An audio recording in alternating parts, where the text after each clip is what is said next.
Pwede bang substitute ang coconut milk sa regular milk para sa mga senior? Magandang araw po, mga ka-senior. Narito na naman ang inyong ka-senior health tips. Gabay natin para sa mas matalinong pagpili ng pagkain at inumin para sa mas malusog na katawan. Mga ka-senior, marami ngayon ang umiiwas sa regular milk o gatas ng baka. Ang iba ay lactose intolerant, madaling ma-bloat, o gusto lang ng mas natural na option. Kaya ang tanong ng marami, pwede bang coconut milk ang ipalit sa regular milk? Ang sagot, oo, pwede sa ilang senior, pero may mga bagay na dapat malaman. Ano ba ang coconut milk? Ang coconut milk ay galing sa laman ng nyog. Ito ay creamy at madalas ginagamit sa ulam, smoothies, desserts, coffee, o tea. Mga posibleng benepisyo sa senior. Isa, walang lactose. Ito ang isa sa pinakamalaking dahilan kung bakit gusto ito ng iba. Kung ang senior ay madaling sumakit ang tiyan sa regular milk, maaaring masiyang siya sa coconut milk. Dalawa, may healthy fats. Ang coconut milk ay may natural fats na nagbibigay ng energy. Maaring makatulong sa pakiramdam ng kabusugan, nagbibigay ng creamy texture kahit walang dairy. Tatlo, mas magaan sa tiyan ng iba. May mga senior na nakakaranas ng kabag-bloating diarrhea kapag regular milk ang iniinom. Para sa iba, mas magaan ang coconut milk. Pero may mga dapat ding ingatan.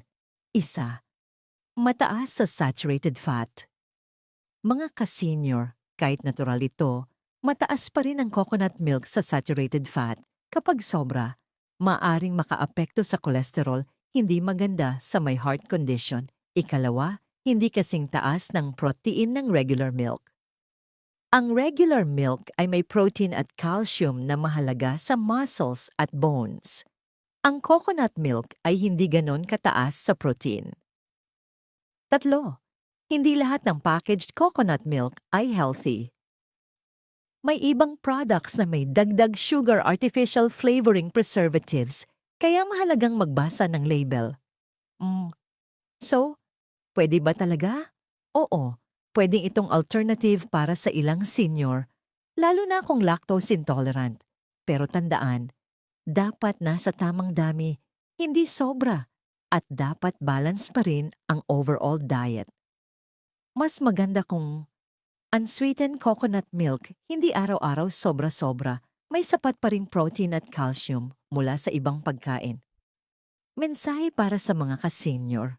Mga ka-senior, walang iisang pagkain o inumin na perfect para sa lahat. Ang mahalaga ay, ano ang hiyang sa katawan ninyo? Ano ang bagay sa inyong kondisyon? At ano ang balance para sa inyong kalusugan? Ang sikreto ng healthy aging ay hindi sa uso, kundi sa tamang pagpili at tamang moderation.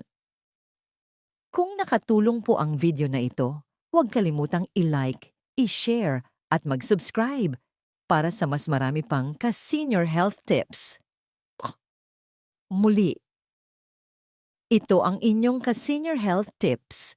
Nagpapaalala na ang simpleng kaalaman ay malaking tulong sa mas maayos na kalusugan.